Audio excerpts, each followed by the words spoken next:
first things first, Star Wars trailer came out yesterday. Murray got to watch it from downtown Disney. You haven't gotten to watch the trailer yet? No, I'm still kidding. Okay. I was like, how'd you write the review if you didn't... Okay, so the trailer came out last night, a little bit after 7, in the middle of what they call a football game. And What's that? Never heard of it. I don't know. I think it was that Sounds thing that whatever. And we might have a loose cord or something. But, so it came out in the middle of the football game, and it was 2.5 minutes of awesome. It was a little bit under 2.5 minutes. Who would like... Cameron, you wrote the article. Give us your first shot. Don't be serious. He's taking your glasses off. I forgot these for the sake of coffee tasting, but I figured this is important enough to take them off. I enjoyed it. If you go over and read my article, you can see some of my full lengthy opinions on it. My biggest worry, I think that comes out of it, is that there's a lot of stuff happening, especially in the second half of the actual trailer. There's just stuff all over the place, and I hope that's not how the movie ends up feeling. I don't want it to be so busy that we don't really get a good narrative. That would be my hesitation. So I'll start on a negative note, that way we can end positively. Okay, keep going. Okay, positive note. It looked amazing. The design of a lot of the ships, which we get to see a little bit more in depth, even flying over, were fantastic. Some of the extra couple of seconds we have on the ends of the things we've already seen are great, and it raised a lot of questions. One thing I didn't mention in the article, I'm not sure if anyone caught the Mandalorian symbol in the trailer, but if you look really closely, there is a lot of stuff happening in there. Very cool, right? Well, the thing at Downtown Disney was a lot of fun. They actually made it into a full event. So when did the DJ come out? Because they had a DJ, and they had the huge screen, and then they had people waiting in line. Yeah. I don't actually know when the DJ came out. So he was there before you were there? Kind of. I went and looked at it, and then I went into Disneyland for about a half hour, then I came back out, and the DJ was just there.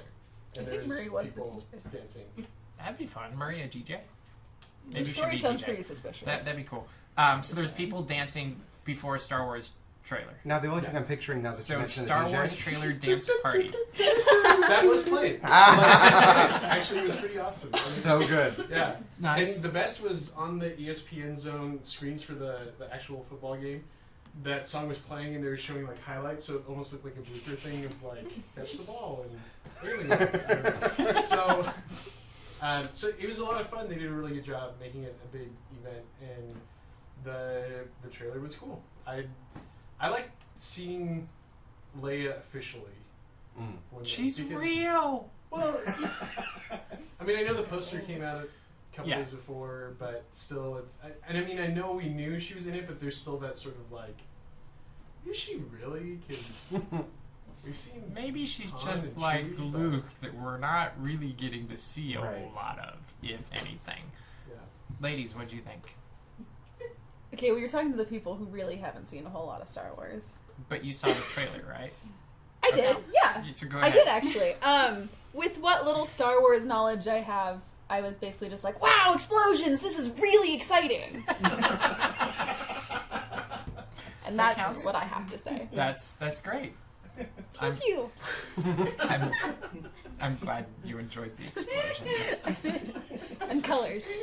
I thought it was interesting. I actually echoed a lot of what Cameron was saying in his article of there definitely were some nods to the past while moving forward, and that was kind of cool to see with Rey and Finn, and just how they utilize different camera shots with the words being spoken, and I thought that was kind of cool. That could either be full-on clues or misdirection. Like, and in the end of the day, we got 2 minutes of absolutely nothing. Yeah, and it's been true of every advertisement for this thing. We know nothing. We know nothing about this movie, and it's going to keep going, and... We do know... It'll be in space. In a galaxy far, far away, yes. And there's aliens. No. Yeah. Thank you. I think it's safe to assume it's like Kylo Ren's voice. It's somebody that's a Sith-like person that's wanting to carry on. There's a bad guy that likes Darth Vader a lot. And sounds suspiciously like him. Yeah, isn't that crazy? Yeah. Maybe he's just a deep-voiced fangirl. happens. True. You never know. I have all your Death Star plans, first edition. I am the biggest fan, and Signed even. I'm yeah, picturing but like Star Wars. I did catfish like. right now. That's what I'm getting at. I did like the scene with Finn and Kylo Ren, that lightsaber scene that we've seen parts of, and this time we saw a little bit more of, and that was cool just because Finn looked legitimately terrified. yes. I do And love one that other scene. thing, if you go online, go to John Boyega's Yes. Instagram. You watch him watching himself actually take the first swing with that lightsaber. I'm so excited for this movie even more because he's the biggest fanboy ever. Both him and Daisy Ridley. It's so good. It was so charming to watch them geek out about being in Star Wars, and I'm like, I hope they never lose that, because, like, it was so, like, you want to like them even more just because they're.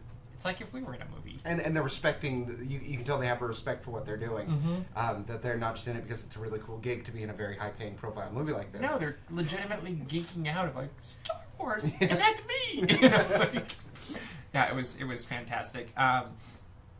Predictions for the movie. It's gonna be in space. Good job. Good Again. start. With There is a war. There's a war. In Among stars. stars. The biggest prediction, which again I touched on my article, go read the article, that they are going back to a feeling of mysticism. They're really getting back to the fantastical elements of Star Wars. They're making it more where the originals were fantasy. They were high fantasy. The prequels became much more nitpicky, more science based. I think this is getting back to the fantasy, which is good for storytelling and good for a narrative. And I think that It'll be interesting to see how the pacing is too, Mhm. because Star Wars traditionally has a very almost predictable style of storytelling Mhm. in the way that it's paced and the way it moves forward, where you're just like, okay, about now there should be a cutscene. Oh, there it is. You know, Mhm. like you just have that feel in the original trilogy, and I'm curious if it goes back that direction. I'm not expecting it to go all the way, because honestly, it's pretty slow in the first movie at times. But it will be interesting to see if it goes towards that, or if we have something more like what we're used to from JJ and Star Trek recently, Mhm. where it's cut. yeah, which kind of culturally we want now, but isn't It as wouldn't Star be appropriate. Wars as we're used to. Mm-hmm. And that is what you said at the end of the trailer. That's what it all was let's cut every 2 seconds. What do you guys think of the giant planet that appeared to be a star killer also? Or was that just me that thought that? No, it looked like it. Okay. And Well, I just saw a huge trench in a giant planet of snow. And I was like, that must be the new Death Star killer thingamabob, whatever. Any My thoughts thoughts? exactly. I know. Totally. You saw one Death watched. Star. Took You the s- words right out I of my mouth. did. That's true. And I watched it go boom. Mm-hmm. I'm wondering if they're taking a more Hitchhiker's Guide method of creating the planet for the Mhm. sake of doing it, or if they're actually taking the Death Star concept and actually making it on like a living planet already. Yeah. Either way, I worry, and I think we talked about this a little bit before, where there's going to be these a little bit of repetition of elements, and it's going to get a little bit trite to keep doing the same thing over. Let's build a giant Death Star, blow up the Death Star. Let's build a giant Death Star, blow up the Death Star type thing. Mm-hmm. You would think they would learn. So last question on this is from Caitlin. Where's Luke? Now, that is the $64 question. Mm-hmm. Only 64? Only 64. He's billed second on this movie, and it's only 64. Only $64. What's your guess? Like, I've read a Well- bunch of assumptions, and we'll just... Yeah. The assumption, We have no official information here. We're just making guesses. Go. The assumption is that he's trapped in R2-D2. No, the assumption is that he's the cloak figure with the middle hand. Yes, Putting it on that R2-D2. one is a safe assumption, it seems like. But any clue I- why I- we haven't seen him yet? I think they're keeping him back because they're going for a very Skywalker ex machina. I think they want... I think that he's not going to be in the majority of... Probably the first 2 acts of the film. That's my guess, too, And then actually. he's going to show up, and it's going to be a very Abrams Spock in the other film, where Mhm. all of a sudden it's this character that you know and recognize that shows up as a catalyst to change the rest of the movie, which honestly worries me a little bit.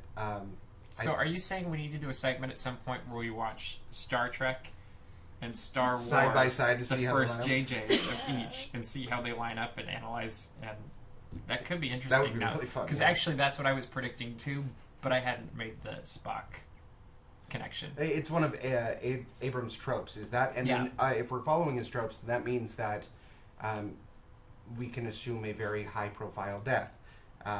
Very suddenly, very unexpectedly. And I've actually expanded my prediction to include multiple deaths. Same here. Yeah, we talked a little bit about it, and we won't talk about it too much tonight, but because why ruin it in case we're right?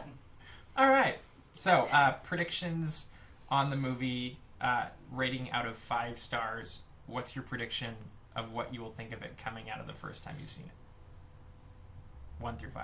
5 being the highest. Go ahead, Marie. I'm gonna say 4. 4? 4.5.